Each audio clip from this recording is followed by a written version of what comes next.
Shalom, selamat pagi Bapak Ibu serta saudara yang dikasih oleh Tuhan.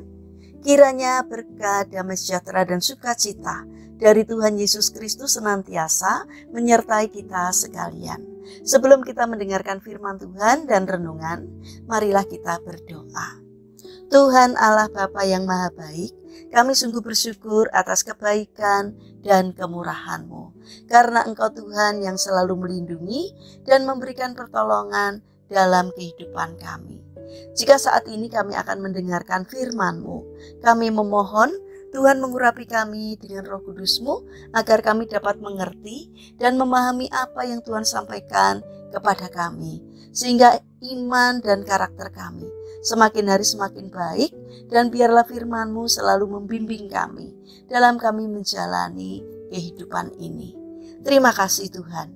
Di dalam nama Tuhan Yesus Kristus, kami sambut berkat firman Tuhan. Amin. Bapak, Ibu, serta saudara yang terkasih, bacaan firman Tuhan saat ini diambil dari TB2, Kitab Mazmur pasal 8, ayat yang kelima. Demikianlah sabda Tuhan. Apakah manusia sehingga engkau mengingatnya? Apakah anak manusia sehingga engkau mengindahkannya? Namun engkau telah membuatnya hampir sama seperti Allah dan telah memahkotainya dengan kemuliaan dan hormat. Tema renungan saat ini adalah kisah Bagita. Bapak, Ibu, serta saudara yang terkasih, Bagita telah dilahirkan pada tahun 1868 di sebuah desa di Darfur, Sudan, Afrika, dalam sebuah keluarga kaya yang sangat mengasihinya. Namun pada umur 9 tahun, ia diculik oleh para pedagang budak. Ia mengalami penghinaan dan penderitaan akibat perbudakan, baik secara fisik maupun secara moral. Ia sempat mengungkapkan keadaannya ketika tidak sengaja melakukan kesalahan.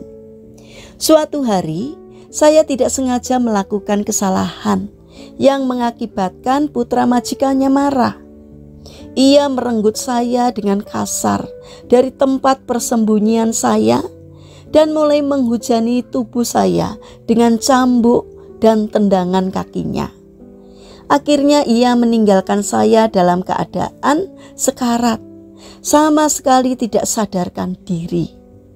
Beberapa budak menggotong saya dan membaringkan saya di atas tikar. Di sanalah saya terbaring selama lebih dari 1 bulan. Pada usia 13 tahun, Bagita mengalami siksaan, tato yang mengerikan. Pada awalnya tubuhnya digambari, kemudian pisau cukur ditorehkan di sepanjang garis-garis gambar. Lalu garam ditaburkan di setiap torehan pisau cukur di tubuhnya. Hanya wajahnya saja yang tidak disiksa dengan tato. Hanya karena mukjizat Tuhan sajalah Bagita bisa bertahan hidup. Pada tahun 1883 ia dibeli oleh seorang konsul Italia bernama Callisto Legnani. Untuk pertama kalinya sejak diculik, ia mengalami perlakuan yang ramah dari majikannya. Di rumah Tuan Legnani, ia merasakan kedamaian, kehangatan, dan sukacita.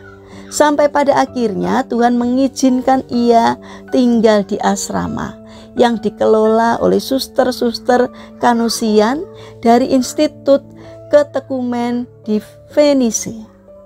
Di sanalah Bagita mengenal Tuhan yang ada di hatinya tanpa ia ketahui siapa ia sebenarnya.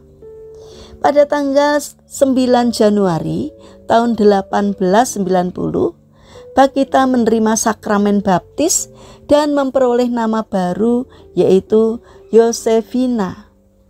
Ia tidak tahu bagaimana mengungkapkan sukacitanya pada hari itu. Matanya yang bulat bersinar-sinar menunjukkan sukacita yang amat mendalam.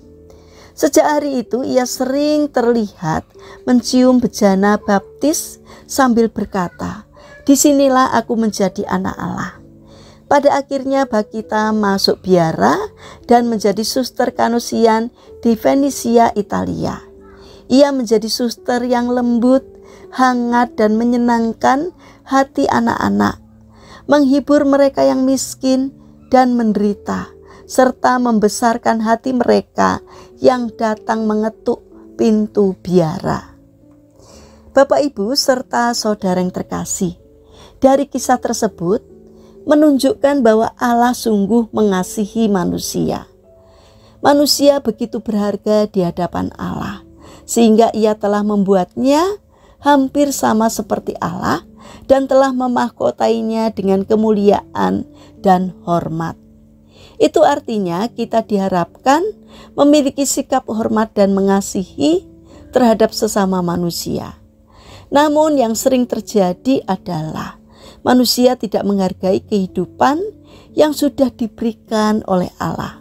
Misalnya, bunuh diri, aborsi, merusak tubuh dengan narkoba, seks bebas, pornografi, dan segala sesuatu yang merendahkan martabat manusia. Bapak, Ibu, serta saudara yang dikasihi oleh Tuhan, melalui kisah Santa Bakita di atas, kita belajar untuk menghargai kehidupan, walaupun ia mengalami penganiayaan yang merendahkan harga dirinya. Tetapi pada akhirnya ia tidak membawa luka itu ke dalam hatinya, tetapi ia justru menyerahkan hidupnya bagi Tuhan untuk menyalurkan cinta kasihnya pada sesama. Mari kita belajar menghargai diri kita sendiri agar pada akhirnya kita bisa menghargai kehidupan di sekitar kita. Mari kita berdoa. Tuhan Yesus yang Maha Baik, ampuni kami karena kami sering merendahkan sesama kami melalui sikap kami, perkataan dan perbuatan kami. Penuhilah kami dengan kasih-Mu agar kami belajar untuk menghargai, menghormati kehidupan yang ada di sekitar kami. Bapa yang Maha Baik, saat ini kami mendoakan bagi mereka yang mengalami permasalahan dan kesulitan hidup. Kiranya mereka tidak menyerah dalam menghadapi kesulitan, melainkan bangkit berjuang. Kiranya Tuhan memberikan kemampuan sehingga kesulitan yang dialaminya dapat teratasi, karena kami percaya bahwa Tuhan berkenan hadir untuk menolong mereka. Bagi mereka yang terbaring sakit, kiranya Tuhan memberkati setiap upaya yang dilakukannya.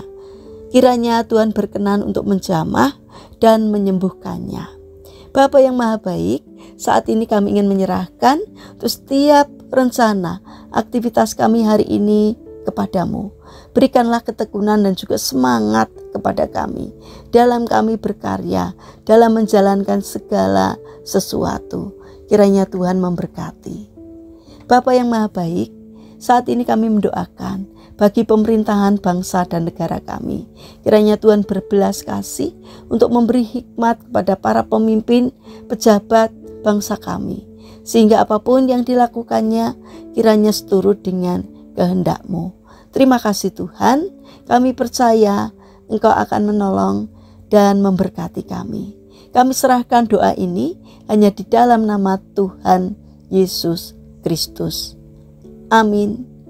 Puji Tuhan, Bapak, Ibu, serta saudara yang terkasih, kiranya firman Tuhan dan renungan hari ini dapat menjadi berkat bagi kita semua. Haleluya.